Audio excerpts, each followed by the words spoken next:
नमस्कार। मैं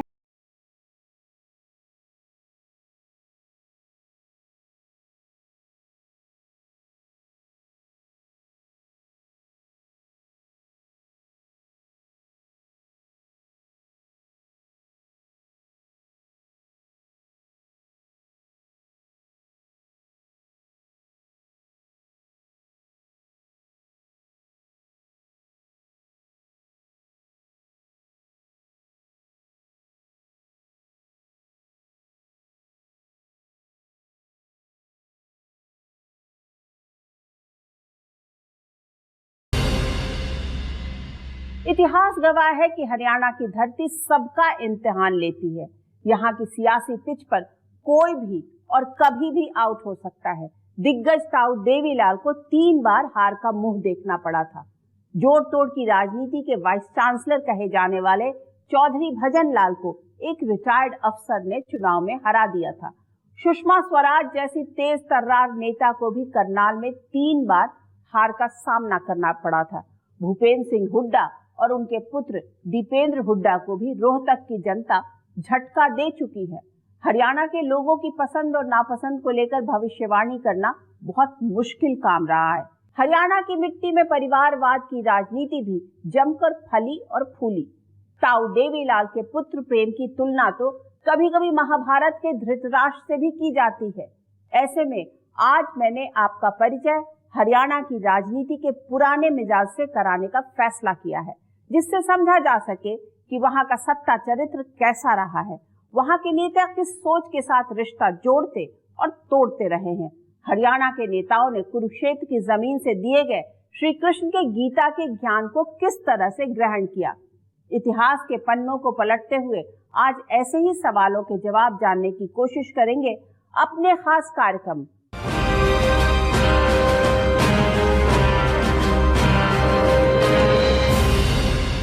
कभी हरियाणा को भारतीय सभ्यता और संस्कृति के विकास की धुरी कहा जाता था। राखी गढ़ी में मिले करीब 8000 साल पुराने अवशेष बयां कर रहे हैं कि वहां की मिट्टी पर मानव सभ्यता के विकास की बुलंद कहानी किस तरह तैयार हुई। सरस्वती नदी तट से ज्ञान की धारा ने लोगों को किस तरह बेहतरी का रास्ता दिखाया। द्वापर युग में कुरुक्षेत्र से श्री कृष्ण ने दुनिया को कर्म योग का ज्ञान दिया, तो इसी कुरुक्षेत्र में सत्ता के लिए महाभारत भी हुई। हरियाणा का पानीपत 3 ऐतिहासिक लड़ाइयों का गवाह है। साल 1526 में पानीपत की पहली लड़ाई में बाबर ने इब्राहिम लोदी को हराया और भारत में मुगल वंश की स्थापना की।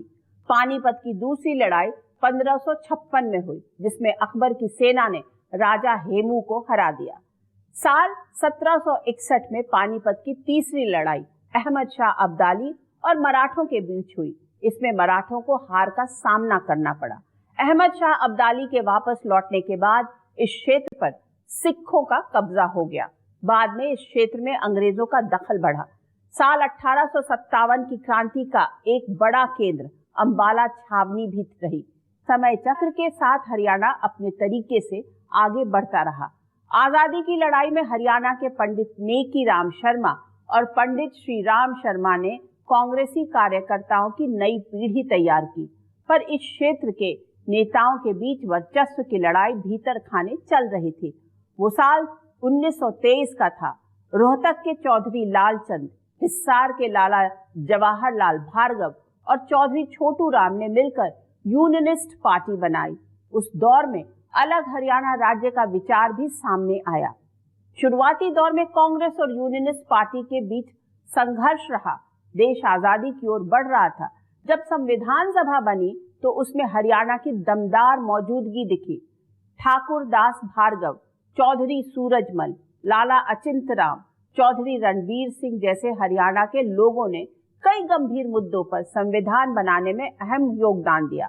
आजादी के बाद आज का हरियाणा पंजाब प्रांत का हिस्सा बना, लेकिन अलग हरियाणा राज्य की मांग दिनों दिन तेज हो रही थी। आखिरकार भारत के नक्शे पर 1 नवंबर 1966 को अलग राज्य के रूप में हरियाणा वजूद में आया। ये तो रहा हरियाणा का एक छोटा सा परिचय, लेकिन हरियाणा की राजनीति में कितने रंग हैं, इसका ट्रेलर हरियाणा के अलग राज्य बनने के बाद पहले ही विधानसभा चुनाव में दिख गया। हरियाणा की राजनीति को वहां के बड़े सियासी खानदानों को जाने बिना समझना मुश्किल है। इस लिस्ट में हुड्डा, चौटाला, बंसीलाल, भजनलाल और सर छोटू राम का खानदान शामिल है।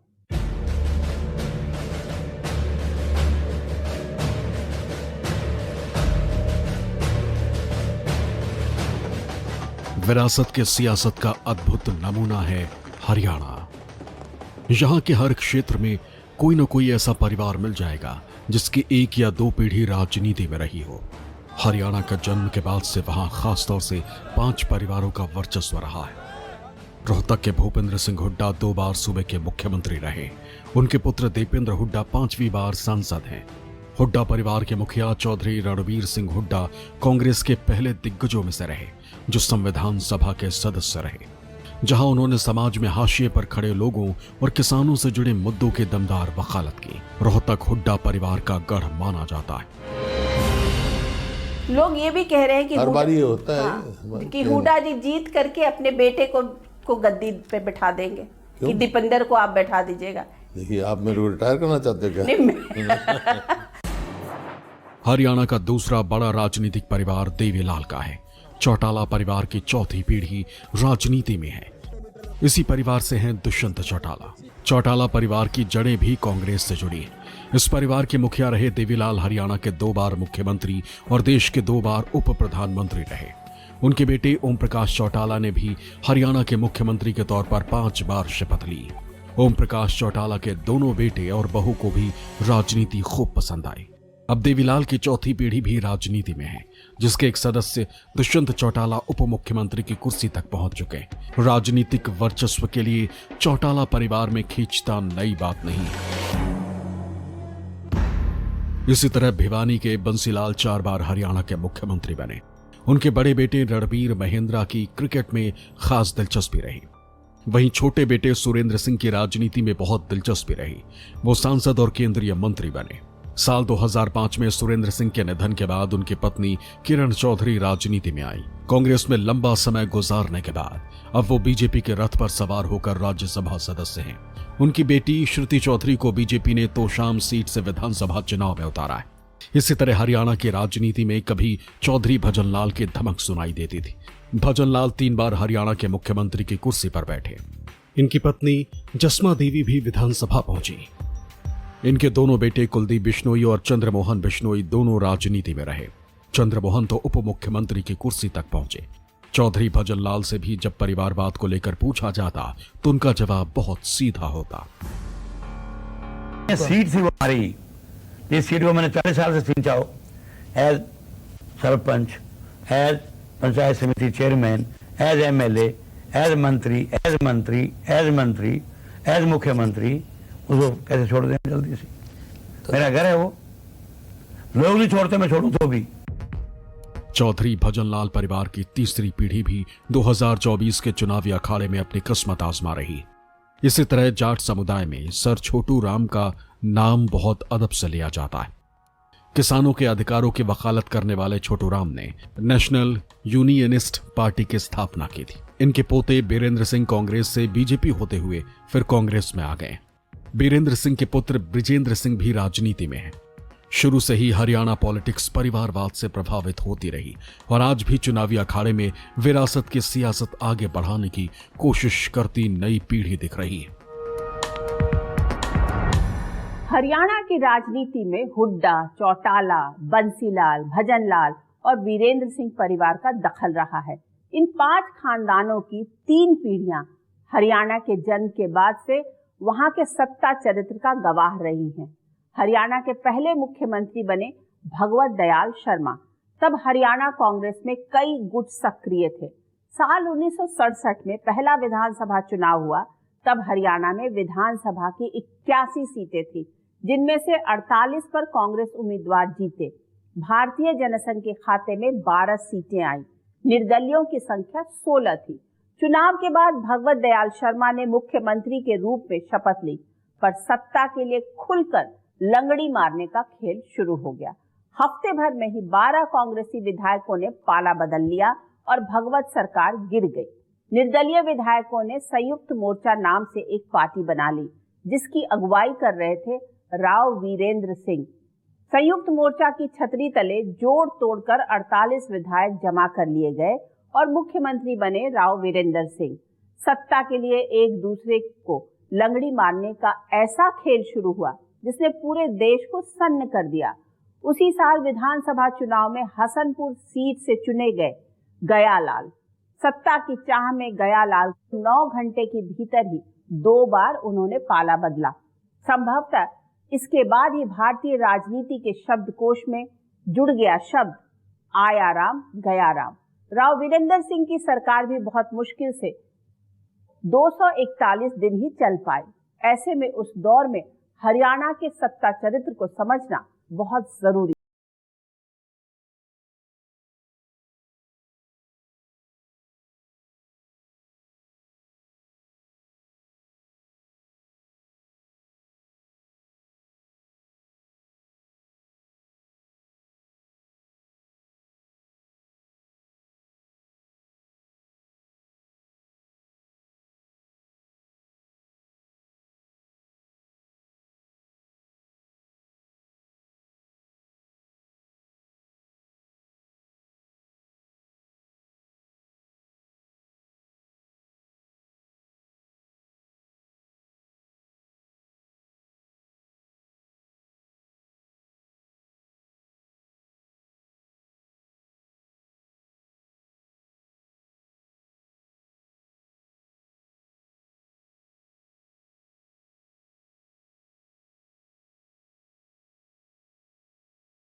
राव वीरेंद्र सिंह की अगुवाई में संयुक्त विधायक दल बना, जिसमें कांग्रेस के बागी विधायक भी शामिल थे।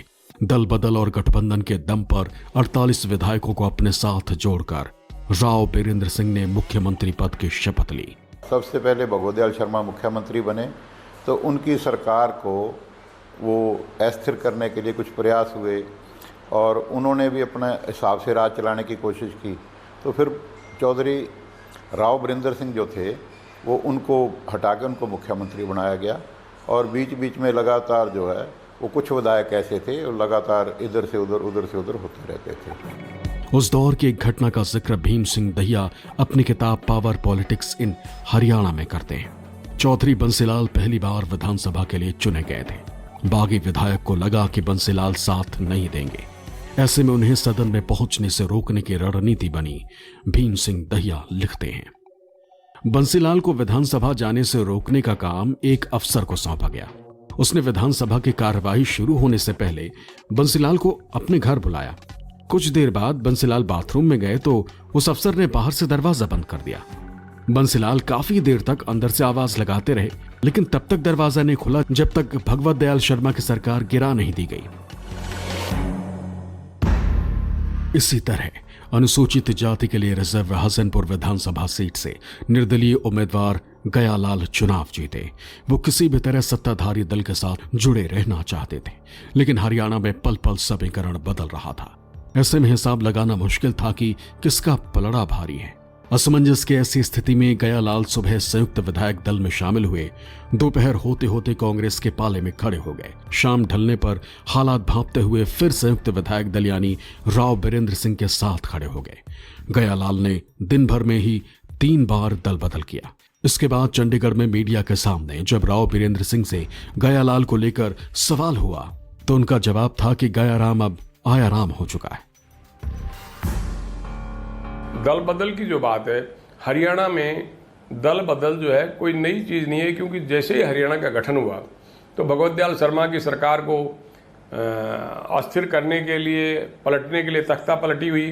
फिर राव वीरेंद्र सिंह चीफ मिनिस्टर बने। 6 महीने में उनकी सरकार गिर गई। लोगों ने एक दिन में, विधायकों ने 8 बार दल बदला।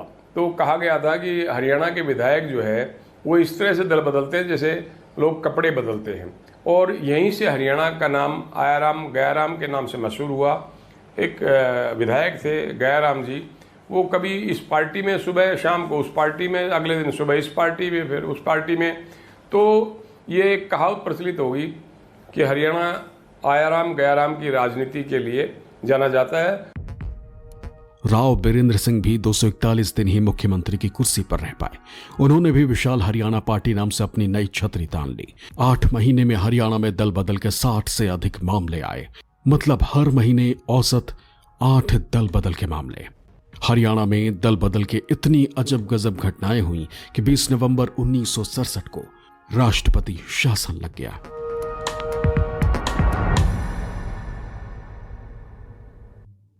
हरियाणा की पहली विधानसभा सिर्फ 9 महीने में ही भंग हो गई।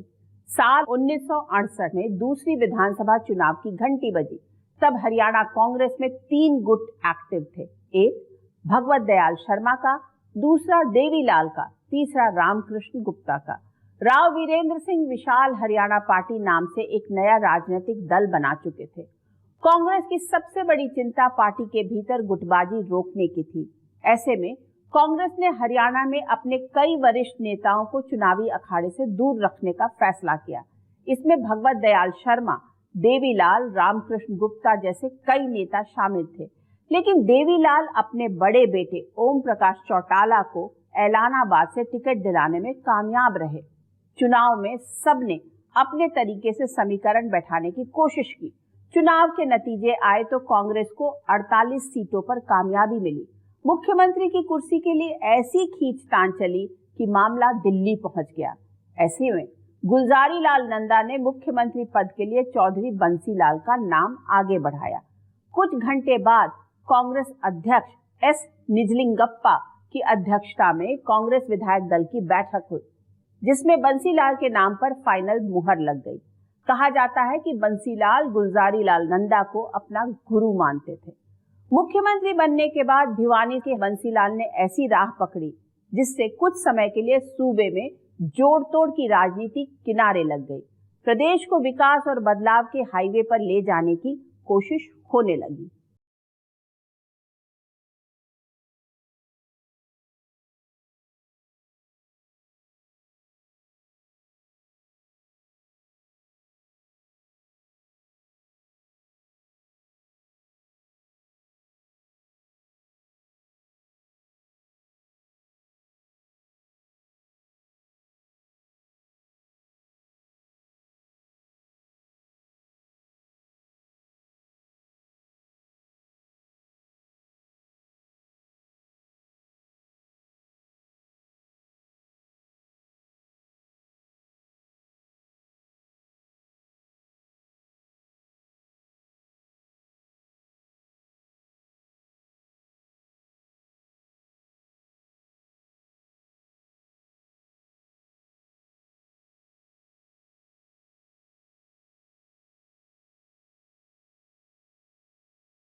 ट्रांसफॉर्म किया वहाँ की गवर्नेंस को।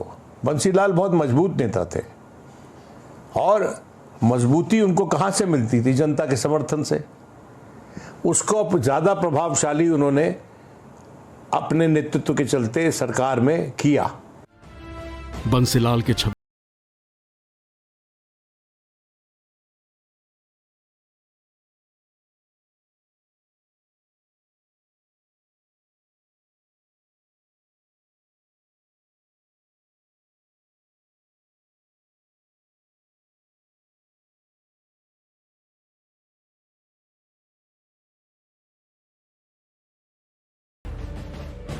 ऐसे में किसान सीधा मंडियों में जाने लगे। ऐसे में अफसर किसानों से जबरन सरकारी रेट पर गेहूं तुलवाने लगे।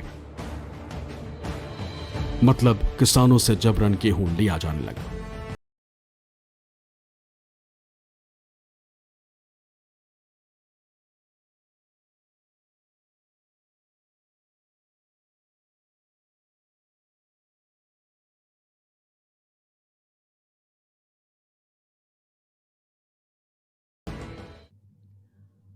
चौधरी बंसीलाल के बारे में एक बात का जिक्र करना जरूरी है। मुख्यमंत्री बनने के बाद वो बिना प्रेस किए कपड़ों में दिखते थे। अगर कोई इस बारे में उनसे कुछ कहता तो सहज भाव से कहते थे कि क्या बिना प्रेस किए कपड़े पहनने पर आप मुझे मुख्यमंत्री नहीं मानेंगे। बंसीलाल को जब पहली बार मुख्यमंत्री बनाने का फैसला हुआ था, तब के हरियाणा के राज्यपाल वीएन चक्रवर्ती दिल्ली में थे। अचानक उनकी तबीयत खराब हो गई। ऐसे में राज्यपाल ने बंसीलाल को दिल्ली में ही मुख्यमंत्री पद की शपथ दिलाई। बंसीलाल अपने तरीके से हरियाणा को चला रहे थे और उनके विरोधी अपने तरीके से सियासत हासिल करने के लिए हाथ पैर मार रहे थे। समय चक्र आगे बढ़ा। देश में इमरजेंसी लगने के करीब 6 महीने बाद ही मुख्यमंत्री पद से इस्तीफा देकर बंसीलाल दिल्ली की राजनीति में शिफ्ट हो गए। उन्हें रक्षा मंत्रालय जैसी बड़ी जिम्मेदारी सौंपी गई। इसी दौरान वो इंदिरा गांधी और संजय गांधी के करीब पहुंच गए। इमरजेंसी के दौरान संजय गांधी के नसबंदी अभियान को आगे बढ़ाने में बंसीलाल की भूमिका को एक खलनायक की तरह से देखा जाता है। उधर चौधरी देवीलाल की सियासी हरकतें कांग्रेस में रहते पूरी नहीं हो पा रही थी। वैसे तो 1950 में ही उनकी पहचान एक जुझारू किसान नेता के तौर पर बन चुकी थी। साल 1952 से ही वो विधानसभा में थे। अलग हरियाणा राज्य बनने के बाद भी उन्हें बड़ा राजनीतिक आसमान नहीं मिला।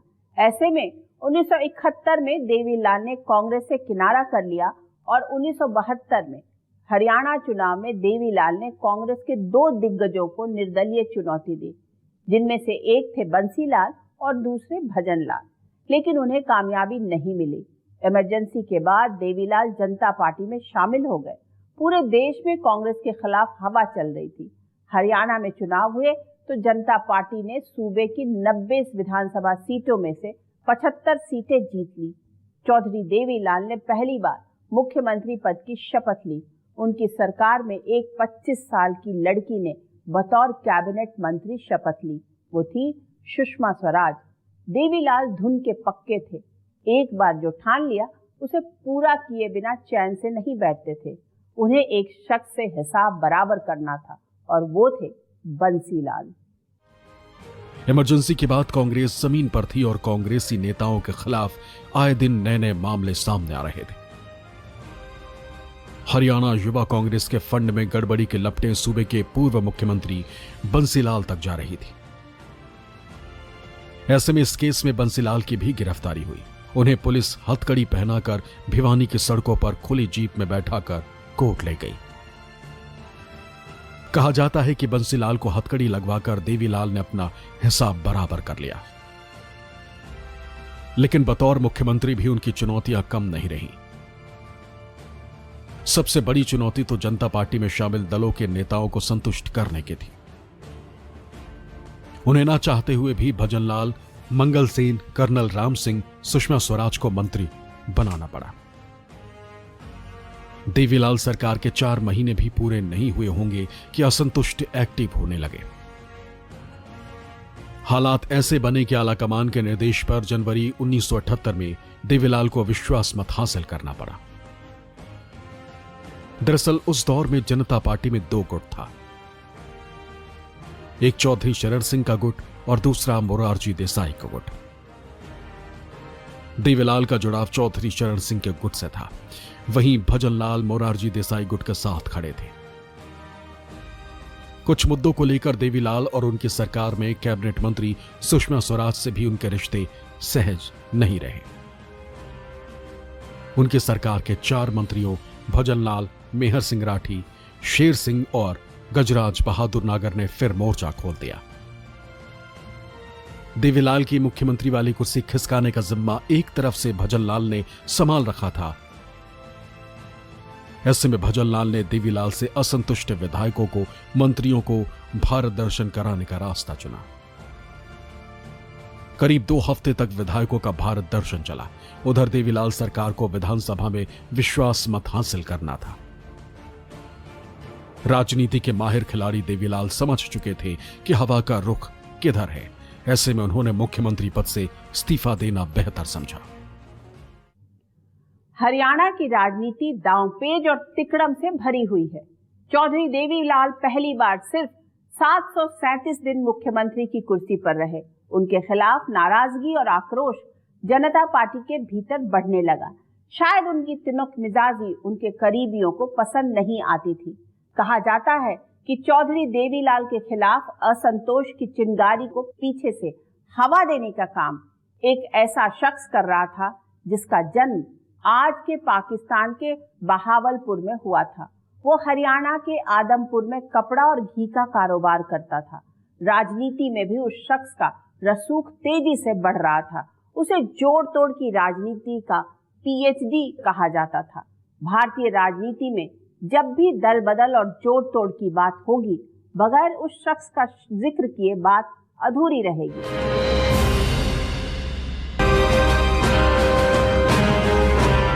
इतिहास गवाह रहा है कि हरियाणा के मिजाज को समझना आसान काम नहीं है। बड़े बड़े गच्चा खा चुके हैं।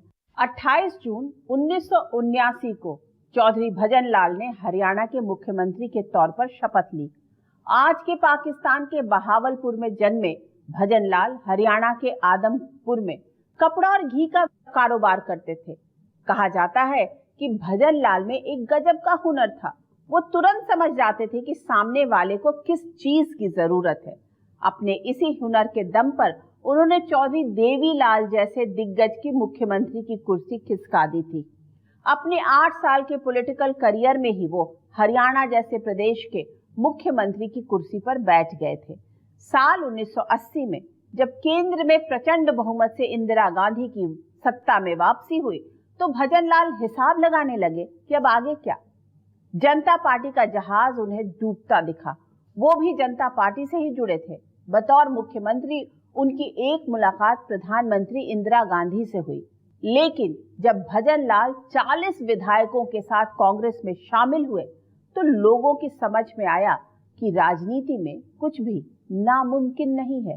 भारतीय राजनीति के इतिहास का सबसे बड़ा दल बदल भजनलाल की अगुवाई में हुआ।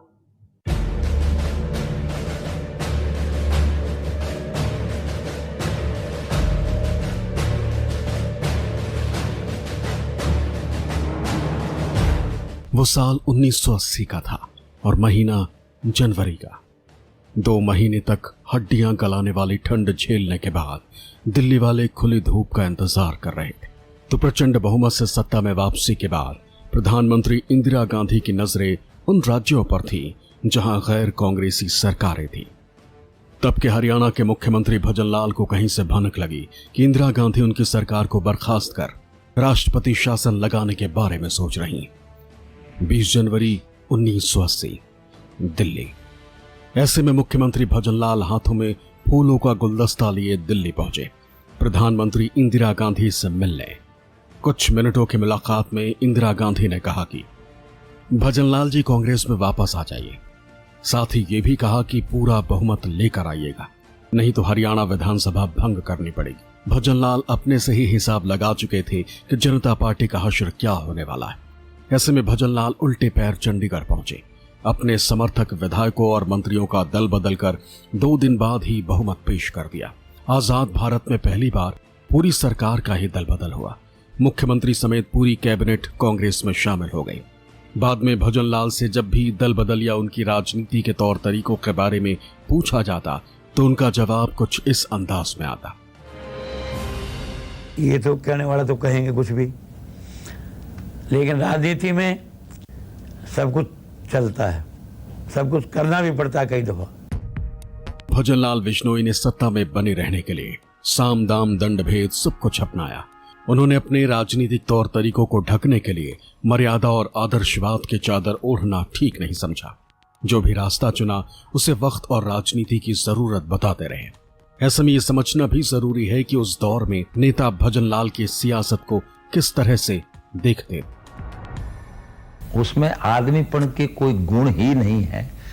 दुनिया जहान के जितने बुराइयां और लांछन हैं वो सब भजनलाल के नाम के साथ जुड़ते हैं।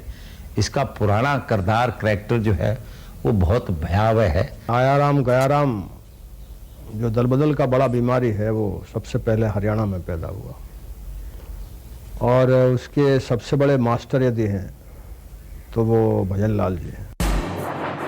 साल 1982 में हरियाणा में विधानसभा चुनाव हुए। किसी भी पार्टी को बहुमत नहीं मिला, लेकिन अपने खास हुनर और आला कमान के आशीर्वाद की वजह से भजनलाल की मुख्यमंत्री वाली कुर्सी बरकरार रही। हरियाणा को अपने तरीके से चलाते रहे और दिल्ली में बैठे आला कमान को भी साधते रहे। 1986 में राजीव गांधी ने भजनलाल को दिल्ली बुला लिया, लेकिन उन्होंने अपनी पारंपरिक सीट आदमपुर को हाथ से जाने नहीं दिया। कभी पत्नी तो कभी बेटा, आदमपुर सीट पर उनके परिवार का राज कायम रहा। भारतीय राजनीति में भजनलाल को खरीद फरोख्त और दल बदल की राजनीति के वाइस चांसलर के तौर पर देखा जाता है। जनता पार्टी में बिखराव के बाद उसके घटक दलों के नेता अपने लिए नया रास्ता तलाशने लगे। सितंबर 1979 में चौधरी चरण सिंह ने लोकदल नाम से पार्टी बनाई। देवीलाल भी लोकदल में शामिल हो गए। नए सियासी समीकरणों पर काम शुरू हुआ। कांग्रेस को टक्कर देने के लिए नई सोशल इंजीनियरिंग अजगर यानी अहीर, जाट, गुज्जर और राजपूत समुदाय को साथ जोड़ने का काम शुरू हुआ। वो साल था 1982 का। हरियाणा में विधानसभा चुनाव का ऐलान हुआ। लोकदल और बीजेपी साथ मिलकर चुनावी अखाड़े में उतरे। इस गठबंधन को 37 सीटें मिली। वहीं कांग्रेस के 36 उम्मीदवार विधानसभा पहुंचने में कामयाब रहे, जबकि 90 सदस्यों वाली विधानसभा में बहुमत का आंकड़ा 46 का था। ऐसे में आगे का सारा दारोमदार निर्दलीय विधायकों पर था। देवीलाल ने गठबंधन के 37 विधायकों के साथ 8 निर्दलियों का समर्थन पत्र भी राज्यपाल को सौंपा। राज्यपाल जीडी तपासे ने देवीलाल से समर्थक विधायकों की परेड कराने के लिए कहा। एक दिन बाद राज्यपाल दिल्ली पहुंच गए और हरियाणा भवन में ही भजनलाल को मुख्यमंत्री पद की शपथ दिला दी। अगले दिन गुस्से से लाल देवीलाल सीधे राजभवन पहुंचे।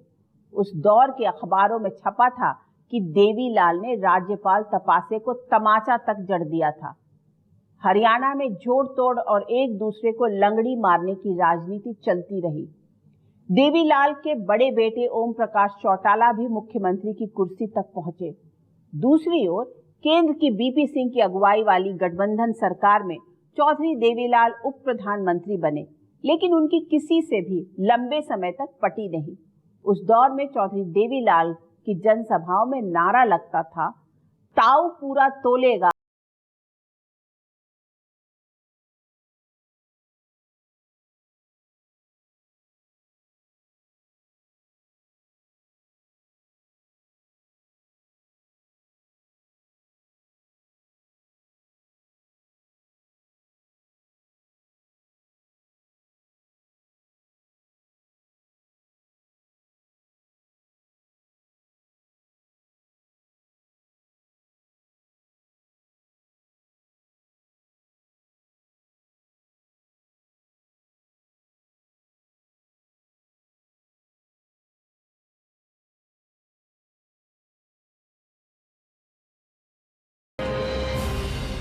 लाखों आदमी थे, उन्होंने नारा लगाया। नारा लग रहा था, पता नहीं किसने शुरू किया कि ताऊ ठीक बोलेगा लाल किले से, ताऊ ठीक तोलेगा लाल किले पे से बोलेगा। ये नारा मैंने अपने कानों से सुना कई जगह। मेरे सपोर्टर लगा रहे थे, तो मैं जब स्टेज से उतरने लगा तब नारा ये लगा। मैं स्टेज से वापस आकर के माइक पे बोला कि लाल किले पे तो यही बोलेगा, ताऊ तो टोलता ही रहेगा। वीपी सिंह की सरकार बनने के 100 दिन के अंदर जनता दल के खेमों का शक्ति परीक्षण शुरू हो गया। बिहार में देवीलाल के उम्मीदवार लालू प्रसाद यादव मुख्यमंत्री बने। बिहार की तरह ही देवीलाल के करीबी मुलायम सिंह यादव यूपी के मुख्यमंत्री बन गए। ताऊ देवीलाल दिनों दिन ताकतवर बनते जा रहे थे, लेकिन देवीलाल को तगड़ा झटका मिला हरियाणा के मीहम उपचुनाव से। फरवरी 1990 को मेहम विधानसभा सीट के लिए उपचुनाव में देवीलाल के बेटे ओम प्रकाश चौटाला मैदान में थे। मेहम उपचुनाव के दौरान 8 बूथों पर भारी धांधली हुई। दोबारा मतदान के दौरान भी भारी हिंसा हुई। पुलिस फायरिंग में 20 लोग मारे गए। इतना घमासान हुआ कि बूथ कैप्चरिंग के आरोप लगे। बहुत सारे गांवों में जो है सुबह जब मतदाता गए उससे पहले ही मत डाल दिए गए और ये तय था कि चौधरी ओम प्रकाश चौटाला चुनाव जीतेंगे। और जब इलेक्शन कमीशन ने ये कहा कि ये चुनाव का परिणाम नहीं निकलेगा तो चौटाला साहब का ये कहना था कि जिन मतदान केंद्रों पर आपको ये आशंका है कि यहाँ कैप्चरिंग हुई है तो उन मतों को भी आनंद सिंह डांगी के खाते में जोड़ दिया जाए, लेकिन चुनाव परिणाम ना रोका जाए। इलेक्शन कमीशन ने वो चुनाव का परिणाम घोषित नहीं किया, चुनाव रद्द कर दिया और उधर केंद्र सरकार ने चौटाला साहब पर इस्तीफे के लिए दबाव बनाया। चौटाला साहब को इस्तीफा देना पड़ा और इस्तीफा देने के बाद बनारसी दास गुप्ता हरियाणा के मुख्यमंत्री बने। बीजेपी ने वीपी सिंह पर ओम प्रकाश चौटाला को हटाने का दबाव बनाया। लेफ्ट और अजीत सिंह भी चौटाला को हटाने पर अड़ गए। देवीलाल के करीबी लालू, मुलायम, शरद यादव ने मेहम कांड पर साथ नहीं दिया। देवीलाल ने पलटवार करते हुए वीपी सिंह की एक चिट्ठी सार्वजनिक की। चिट्ठी का मजमून था कि अरुण नेहरू बोफोर्स घोटाले में शामिल थे। जांच में देवीलाल की चिट्ठी फर्जी निकली, लिहाजा 1 अगस्त 1990 को वीपी सिंह की सिफारिश पर देवीलाल को कैबिनेट से बाहर का रास्ता दिखा दिया गया। देवीलाल के तौर तरीकों को उस दौर के युवा नेता किस तरह से देखते थे, ये जानना और समझना भी जरूरी है। वो आदमी सरकारी पक्ष के लायक है ही नहीं। कुछ आदमी का पैदाइशी लड़ाकू होता है, लड़ने के लिए होता है, तो वो अपोजिशन में ला करके लड़ते रहेंगे।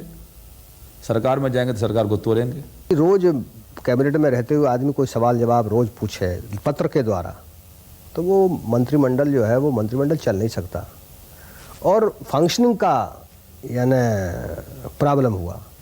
समस्या हुई कि रोज वो 8 दिन में, 5 दिन में, 10 दिन में पत्र लिखा करते थे। उसके चलते मतलब यानी उनको ड्रॉप कर दिया गया। वीपी सिंह समझ चुके थे कि उनकी सरकार वेंटिलेटर पर चल रही है। ऐसे में उन्होंने अपनी सरकार को बचाने के लिए मंडल का ऑक्सीजन लगाया। वहीं कई मुद्दों पर देवीलाल के साथ पहले से तलखी थी। वो दूसरे समीकरणों पर भी तेजी से काम कर रहे थे। दिल्ली में एक बड़ी रैली का भी ऐलान कर रखा था। सोमनाथ से अयोध्या के लिए राम रथ पर सवार लाल कृष्ण आडवाणी की जब बिहार में गिरफ्तारी हुई और बीजेपी ने वीपी सिंह सरकार से समर्थन वापस ले लिया, तो उसके बाद चंद्रशेखर प्रधानमंत्री की कुर्सी पर बैठे। चंद्रशेखर के सरकार में देवीलाल उप प्रधानमंत्री बने। देवीलाल की राजनीति को कभी उनके सहयोगी और कभी विरोधी रहे भजन लाल इस अंदाज में बयां करते थे। सिवाय जातिवाद का जहर फैलाने के, सिवाय लोगों को लड़ाने के, गांव-गांव में, शहर-शहर में पार्टीबाजी करने में, जो आदमी कहे बढ़िया ब्राह्मण के तो वोट ही नहीं होने चाहिए। आसाम गए तो ये राजस्थान और हरियाणा के लोग आके लूट रहे हैं आपको, इनको निकालो यहाँ से। कितने देश को तोड़ने की बात ये लोग करते रहे हैं। ताऊ देवीलाल का विवादों से पुराना नाता रहा। कभी बड़बोलेपन की वजह से, कभी तुनक मिजाजी की वजह, कभी पुत्र मोह की वजह से देवीलाल दिल्ली पॉलिटिक्स में, तो उनका खानदान हरियाणा पॉलिटिक्स में बड़ा सियासी आसमान तलाश रहा था।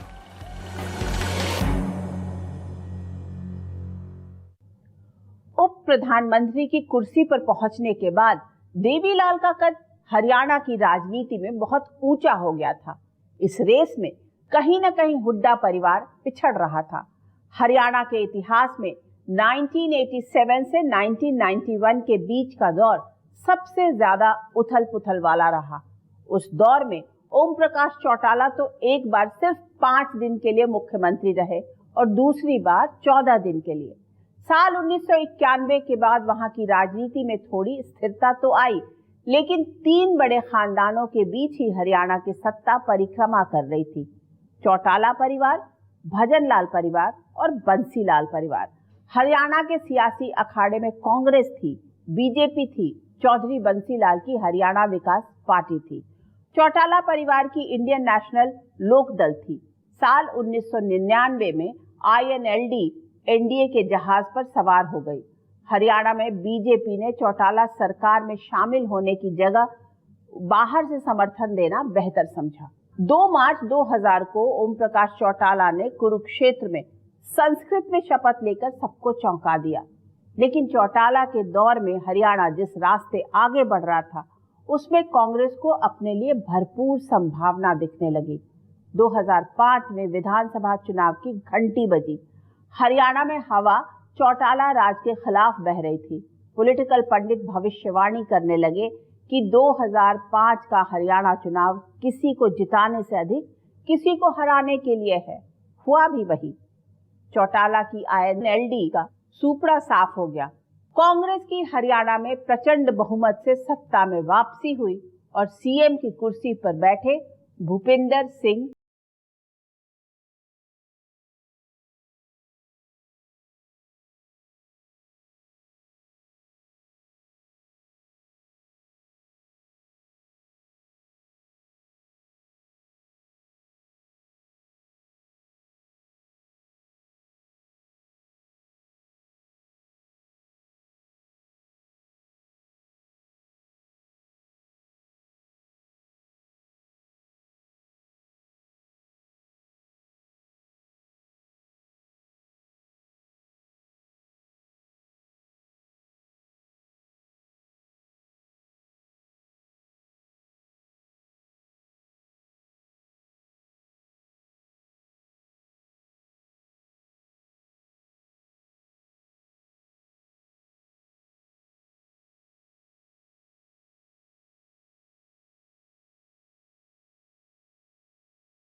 जब 2004 में 5 में मुख्यमंत्री बने तो उन्होंने भजनलाल को पॉलिटिकली डिफीट किया।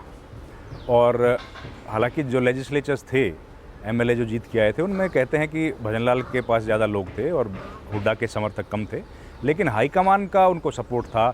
और उसका सबसे बड़ा कारण रहा अहमद पटेल की जो लॉबी थी वो भूपेंद्र हुड्डा के साथ थी। और सोनिया गांधी भी चाहती थी कि वही मुख्यमंत्री बने या कम से कम भजनलाल मुख्यमंत्री ना बने।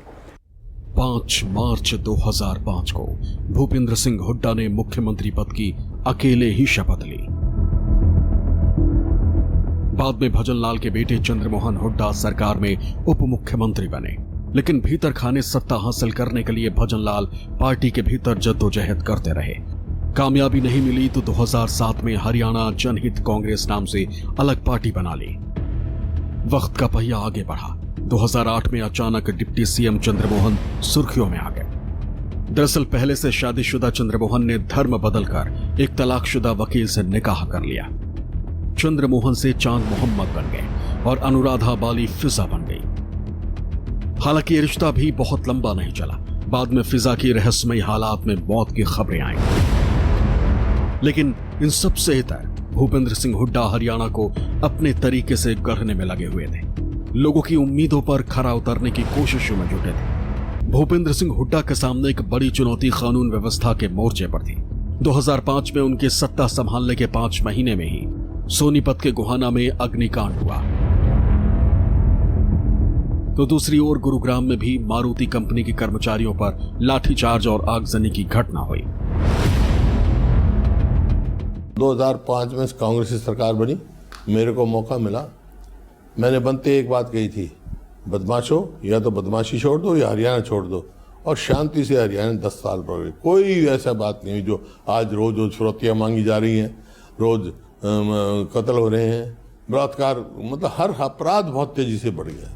दूसरी ओर भजनलाल और उनके बेटे कुलदीप बिश्नोई सत्ता में वापसी के प्लान पर काम कर रहे थे। इसके लिए BSP से गठबंधन पर भी बात हुई। जोड़ तोड़ और आपसी होड़ के बीच 2009 में हरियाणा में विधानसभा चुनाव की घंटी बज गई। चुनाव हुए तो कांग्रेस की सीटें घटकर 40 हो गई। बहुमत से कम 31 सीटों के साथ दूसरे नंबर पर INLD थी।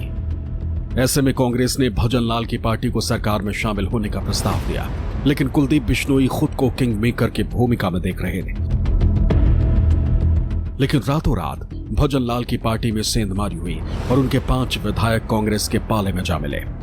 मामला अदालत में पहुंचा। इधर हुड्डा की सरकार चल रही थी, उधर दल बदल को लेकर कोर्ट में जुए रहे। सुप्रीम कोर्ट का फैसला आते आते हरियाणा अगले विधानसभा चुनाव की ओर पहुंच चुका था।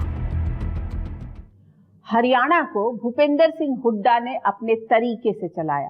उनके दौर के विकास के काम और विवादों को समय चक्र के हिसाब से अलग अलग चश्मे से देखने की कोशिश होती रही है।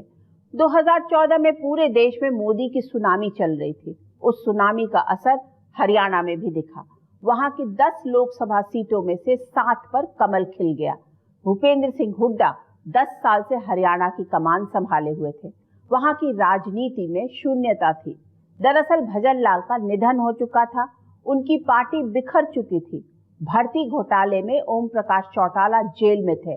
ऐसे में बीजेपी को अपने लिए बेहिसाब संभावना दिखी। 2014 के हरियाणा विधानसभा चुनाव में बीजेपी ने सबको पीछे छोड़ दिया। सूबे की 90 विधानसभा सीटों में से 47 पर कमल खिला। ऐसा पहली बार हुआ था। बीजेपी ने हरियाणा की कमान मनोहर लाल खट्टर को सौंपने का फैसला किया।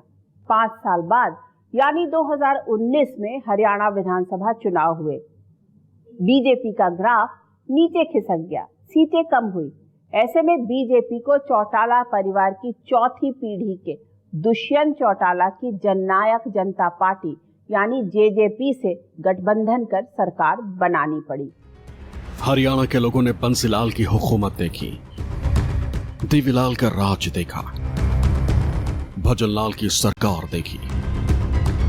2014 में बीजेपी ने हरियाणा की कमान मनोहर लाल को सौंपी। बीजेपी राज में भी हरियाणा की सीएम वाली कुर्सी में लाल जुड़ा रहा। अंतर बस इतना था कि मनोहर लाल वंशवाद की राजनीति से नहीं निकले थे। पहली बार के विधायक बने और सीधे मुख्यमंत्री की कुर्सी पर बैठा दिए गए। सीएम मनोहर लाल के सामने चुनौतियां भी कम नहीं थी। हरियाणा के सत्ता में बीजेपी के महीने भर बाद ही खूनी संघर्ष के बाद बाबा रामपाल की बरवाला आश्रम से गिरफ्तारी हुई। 2016 में जाट आंदोलन ने मनोहर लाल सरकार के टेंशन बढ़ाए रखा। जाट बिरादरी आरक्षण की मांग पर अड़ी रही। मूर्थल में महिलाओं के साथ गैंगरेप के बाद सरकार के रुख को लेकर सवाल उठे। इसी तरह डेरा सच्चा सौदा के प्रमुख गुरमीत सिंह राम रहीम की गिरफ्तारी के बाद जिस तरह से प्रदेश में हिंसा फैली, उससे भी हरियाणा सरकार के तौर तरीकों पर सवाल उठे। मनोहर लाल अच्छी तरह समझ रहे थे कि उन्हें क्या करना है और कैसे फैसला लेना है। चौधरी देवीलाल की चौथी पीढ़ी राजनीति में अपने लिए बड़ा आसमान तलाश रही। दुष्यंत चौटाला भी सीएम बनने का ख्वाब संजोए हुए थे। परिवार के बीच खींचतान इस कदर बढ़ी कि दिसंबर 2018 में दुष्यंत चौटाला ने जननायक जनता पार्टी बना ली। अब अगले विधानसभा चुनाव का इंतजार था। साल 2019 में लोकसभा चुनाव हुए तो हरियाणा की सभी 10 सीटों पर कमल खिला। बीजेपी के हौसले बुलंद हो गए। ऐसे में बीजेपी ने हरियाणा में नारा दिया, अब की बार 75 पार। लेकिन जब ईवीएम खुला तो बीजेपी की सीटें घटकर 40 पर आ गई। कांग्रेस के खाते में 31 सीटें आईं। दुष्यंत चौटाला की जेजेपी को 10 सीटों पर कामयाबी मिली। कभी हरियाणा में सत्ता की धुरी रही आईएनएलडी का 1 सीट के साथ सिर्फ खाता ही खुल पाया। ऐसे में हरियाणा में सरकार बनाने के लिए बीजेपी ने दुष्यंत चौटाला के साथ हाथ मिलाया। मनोहर लाल मुख्यमंत्री और दुष्यंत चौटाला उप मुख्यमंत्री बने। शपथ ग्रहण समारोह में दुष्यंत के पिता अजय चौटाला भी शामिल हुए, जो जेल से फरलो के बाद बाहर निकले थे। बीजेपी जेजेपी का गठबंधन भी उतार चढ़ाव के साथ आगे बढ़ रहा था। बीजेपी के कुछ सीनियर मंत्री के सुर तल्ख होने लगे।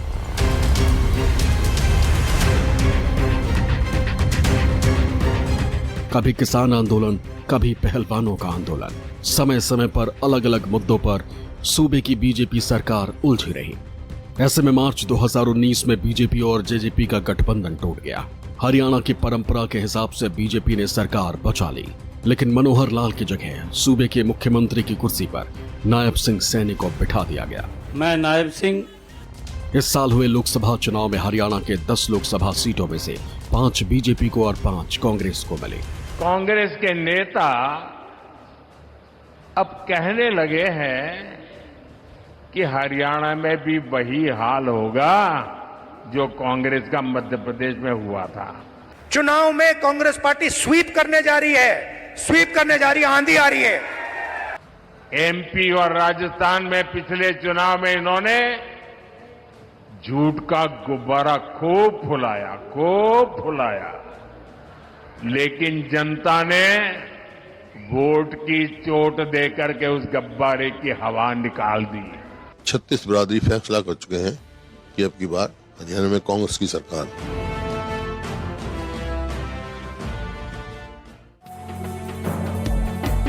विधानसभा चुनाव में जीत के लिए कांग्रेस और बीजेपी ने पूरी ताकत झोंक दी।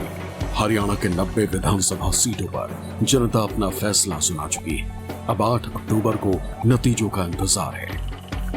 कहा जाता है कि निराशावादी हवा के बारे में शिकायत करता है तो आशावादी हवा के रुख को बदलने की उम्मीद करता है, और एक लीडर हवा के रुख के हिसाब से वोट के पाल को एडजस्ट कर लेता है, क्योंकि लोकतंत्र में आखिरी फैसला जनता का होता है।